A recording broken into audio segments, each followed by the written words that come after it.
I want you to imagine a god who wields the power to conjure up gusts of wind violent enough to form vortexes which swallow anything they come into contact with, but chooses instead to manifest a cool, gentle mountain breeze. A god who has given up the prospect of glory in favor of maintaining their principles. A god who harnesses the power of poetry and song to push tyrants off of their thrones and dismantle those seats of power entirely. A god who possesses the ability to conscript other powerful beings to join their cause, regardless of whether or not these entities are inherently supposed to be allies of the gods. A god who carries long-lost memories with winds guided by their fingertips. A god who has dispelled harsh, chilling blizzards to give their people a new home, with token wine as a gift. A god who champions their people's wishes above all. A god who retains custody over the secrets of the world. A god of rebellion, music, romance, peace, hope, and freedom. Who regularly faces accusations of being a lazy drunkard? Of course, the god of the winds and freedom, Barbatos, who goes by the name of Venti in human form, would never take offense to meaningless allegations as long as they stick to their own principles. But Barbatos worshippers or Venti fan club members such as myself are not nearly as patient. We are sick and tired of Venti's constant mischaracterization within fandom spaces, not just because we love Venti so much, but because these faulty misconceptions frustrate us a lot. So today I'm going to try to explore the possible reasons why people constantly undermine such a great and glorious god such as Venti, and why I would encourage them to abandon these very misconceptions. Hopefully I can also help generate insights about godhood and leadership as a concept along the way. And as a side note, I'm going to refer to Venti with they-them pronouns just because it's cute, and many of their fans would agree that they don't really care for binary gender labeling, considering they used to even be a wisp. Anyway, without further ado, I shall now spread the word of our Lord and Savior, Barbatos. A key aspect of Genshin Impact's world building is it gives gods the role of political leaders, which is why, unlike in real life, Teyvat citizens know that the gods exist and are even able to see how they look like. However, Venti is the sole exception to this, as they are not currently physically present. My religion doesn't require the belief in a particular god figure, but I live in a Catholic country, so I know how challenging it is for some of my peers to believe in their god. These kinds of religions are highly dependent on faith in not just the existence of their god, but the benevolence of their god as well. If you're in a theology class, you might even have to discuss various proposed philosophical explanations for why God doesn't answer some people's prayers, or why God even allows certain kinds of inhumane suffering to happen.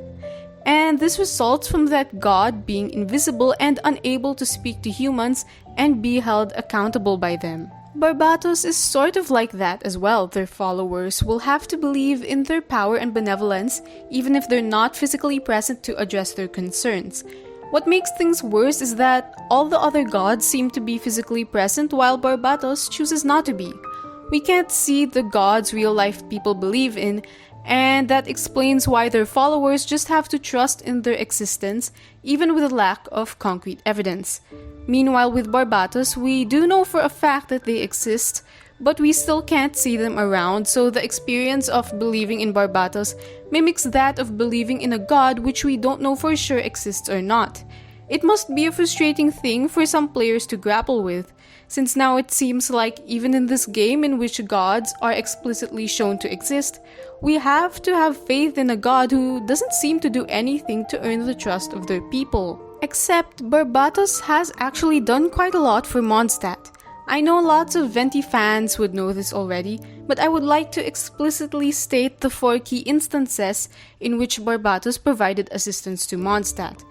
These are the rebellion against the Caribbean, the revolution against the aristocracy, the summoning of the Valen to combat Durin during the Cataclysm, and the taming of the Valen in the Archon quest prologue. Of course, Venti has done some other things in between, like reshaping Mondstadt, establishing new Mondstadt, helping others regain memories. Some theorize that they could even be a psychopomp, but that's just speculation for now. All of these are great examples of Barbatos showing their kindness to the people, but they aren't events which you can clearly establish in specific moments of time, so I'm going to leave those out for now. Now, these key 4 events show how ready Barbatos is to help their people, interfering in their lives and politics as an exception to their main rule of granting Mondstatters the freedom to decide for themselves. These 4 instances show that Barbatos isn't simply using their absence as an excuse to have fun doing whatever they want, while shedding their responsibilities to their nation. They still do obligate themselves to provide assistance to Mondstadt in dire circumstances, when the people will clearly struggle to help themselves without divine intervention. This demonstrates that they're greatly sensitive to Mondstatters' needs and know when it's appropriate to step in or when it's appropriate to leave them to their own devices as a way of empowering them. Also, it's worth noting that even the other archons who are physically present in their nations aren't at the beck and call of each citizen. They only provide guidance every now and then, but don't micromanage the country's governance in terms of specific policies, government spending, lawmaking, things like that. It's just that their more regular presence will assure you that when push comes to shove, they will take care of you and you won't need to doubt that they'll come to your rescue. Except for the corrupt academia people undermining Lesser Lord Kusanali's level of intellect and wisdom, but that's a whole other thing. With Barbatos, I can understand how even if your god was proven to be quite active in helping you during certain moments of history, if they're absent right now, you can't guarantee that they'll help you. However, it might also be something that can promote self-reliance instead of dependence on the gods. I know that Venti did say that they gave up the opportunity to rule Mondstadt because they didn't want to end up like the Caribbean, and that statement may come across as exhibiting cowardice, but I think their motivations come from a firm belief in their principles rather than fear. I think Barbatos knew that they could rule Mondstadt without turning into a tyrant, but it's way too ironic for a god to promote freedom by direct rule. It could really seem like an imposition rather than a form of guidance. Of course, the consequence of this is that the aristocracy started to become tyrannical because there was no god who was present to prevent this from happening. But Venti did ultimately step in to quash the aristocracy, not just by themselves, but by tapping into the will of the people. They had to ensure that revolution was really what the people wanted, and that their fighting spirit was there, so that they could simply give them a light push instead of directly shaping their ideology. Now, going back to the idea of the real-life gods we believe in, I'm not sure how it's like for other religions, but I have learned that apparently the Christian God is believed to have granted people the gift of free will. However, there's also very heavy consequences in place for those who don't do exactly as this God prescribes, or even for those who do good deeds but don't believe in this God. That's a whole different discussion and a struggle meant for real-life believers to come to terms with, but what I mean to say is that what makes Barbatos different is that they really do not require people to believe in them, which truly promotes free will. I think Barbatos' idea of faith is not that, oh, you should believe in the animal archon and obey everything they said, but more of like to be inspired by the teachings of freedom as a form of empowerment. That's personally why I, other Venti fans, and Mondstatters themselves adore Venti a lot, because people love freedom, all the way from the freedom of choice to political freedom, and this god of the winds understands that value so intricately and sticks to that concept in order to really effectively promote freedom in Mondstadt rather than force it on them. People naturally desire freedom, so the best gift this god could give them is the permission to pursue it. So faith in Barbatos is more anchored in faith in the value of freedom, rather than solely reliant on belief in the deity itself. Quite powerful, isn't it? To quote Al-Haytham loosely, the Archons negotiated the ownership of Teyvat through war. And so when Venti claims to be the weakest out of all the Archons and doesn't seem to exhibit martial prowess, it likely diminishes the respect people have for this seemingly frail wind god compared to someone like Morax, who unleashed stone spears in Guyuin's stone forest to quash their enemies, and Raiden A, who created the whole damn Musojin Gorge with their incredibly deadly Musono Hitotachi. However, what people fail to account for is that Venti might be downplaying their own strengths, and that winds can be very harsh as well when they take the form of tornadoes, monsoons, storms, things like that. I'm not too sure about this, but people who have investigated the Thousand Winds seem to have encountered descriptions of its immense powers. Whether or not this is true, I think mastery of one's own element is also a sign of great power, and that's shown with how Barbatos seems to be able to reduce its volatility. If not, Mondstadt might be full of destructive storms right now instead of peaceful pastoral landscapes. I think that's also the reason why people underestimate the strength of Barbatos. They construe power to mean a destructive force instead of simply referring to great abilities. Like for example, Barbatos was able to reshape Mondstadt's landscape to allow the previously blizzard-battered lands to be more inhabitable for their people, which allowed them to move from Old Mondstadt to Mondstadt City's current location.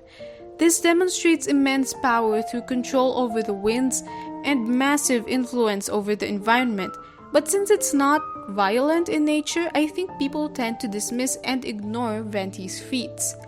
Additionally, there's also power in gathering people together in collective action, recruiting other powerful beings, and even influencing the thoughts, feelings, and actions of other beings through song. Imagine if Venti used that to hypnotize people. That'll be inescapable. Not everyone is capable of these things, and being able to do all of these allow Venti to achieve their goals much more easily. So these can be considered as forms of immense power or strength. So I encourage you to expand your views of power to accommodate other forms of power which are equally as instrumental as combat prowess, while at the same time being less destructive. It's very common in fandom that a mischievous character will not be taken seriously by anyone anymore, even when they say something insightful or do something meaningful. And Venti is no exception. People have this narrow view that it's only serious people who know how to solve problems and are worthy of respect because it seems like they know what they're doing, but that's a myth. Seriousness only says something about disposition but nothing about dedication and efficiency. Of course, Venti indulging in wine and playing in rain puddles makes it seem like they're prioritizing fun over their duties. But as I mentioned previously, they worked very dedicatedly to perform great feats for Mondstadt, so it's clear that their fun only comes during their downtime. Also, Venti's mischievousness is hardly destructive. Relegating Venti to only being a mischievous drunkard also disregards several instances when they've imparted divine insight.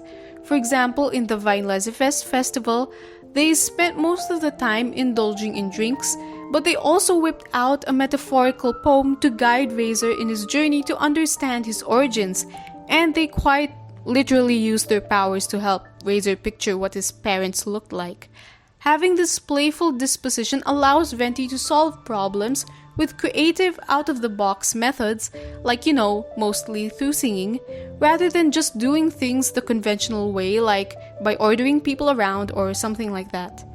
Also, why would you find fault in a literal god of freedom for being playful? Because freedom should allow you to do whatever you want within the bounds of ethics and morals, of course. So Venti should be the personification of freedom by letting themselves go and having fun.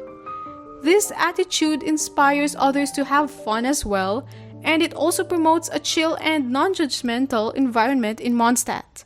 This is also something that was instrumental in allowing the original 7 archons to form bonds, since Barbatos approached Morax with the purpose of having fun drinking with them. I wonder if the gods from back then would have even met regularly if they believed others were all too serious to hang out with, right? The thing is, mischief goes hand in hand with some degree of rule breaking. Of course, rules are enforced for a reason, but some can be used as instruments of control or oppression. That's why Venti's mischief also goes hand in hand with Venti's promotion of rebellion, a powerful tool for resisting oppression, which is a threat to freedom. And that brings me to another reason why I think Venti is consistently undermined. It must be because of some Genshin fans' lack of political consciousness. Rebellion is the catalyst for many social movements to push for human rights and independence. I'm Filipino, and our Philippine Revolution is a source of pride for us because it shows our tenacity in asserting ourselves and our sovereignty. And I'm sure it's the same for many other nations too. And it's clear that Venti was instrumental in 2 whole revolutions, so I don't think I need to prove that to you. I think many people already know that Venti is an instigator of rebellion when necessary, especially when challenging a class of oppressors. It's just that I think lots of fans aren't immediately struck by this because they don't make connections between these acts and historical events. It's likely because they want to play the game in escapist mode. And of course, there's nothing wrong with that, but Venti as an archon seems to require lots of political consciousness to appreciate. And that's also partially why Mondstadt loves Barbatos so much, because of their high political and historical consciousness, where they remember their key revolutions well and understand their importance and implications on their current lifestyle. Even something as simple as a romantic flower festival actually has origins in rebellion, so it's deeply embedded into their culture. So if you kinda want to understand more why Venti is so well loved and how impactful they are as an archon, you must really draw parallels between the Genshin storyline and key real-life historical events. Genshin in some way is meant to teach us about politics, so it's also good to remember this to increase your social awareness by playing the game. Who knows, maybe you're being called to be part of a revolution currently in your country, so why not take up the offer and fight for justice? So, in conclusion, Venti is the best archon. No ifs, no buts. Okay, but seriously, my goal is not to push Venti down your throats. Well, it's not my entire goal, but my point is there may be more to this little fun singer than you might have expected. There's lots of insights to be learned whenever you get the chance to talk to Venti or read their lore, so I hope that you can be inspired by their great love for freedom and their people. And that's it for today. I hope you enjoyed the video and found yet another thing to fuel your incessant Venti brainrots. If you appreciated this take, you can leave a like and comment your praises for the Lord of the Winds down below. You can also subscribe to my channel if you like detailed and nuanced analyses like this one. Plus, you can share this if you want to fuel the collective Venti brainrot along with your friends. And I'll see you next time.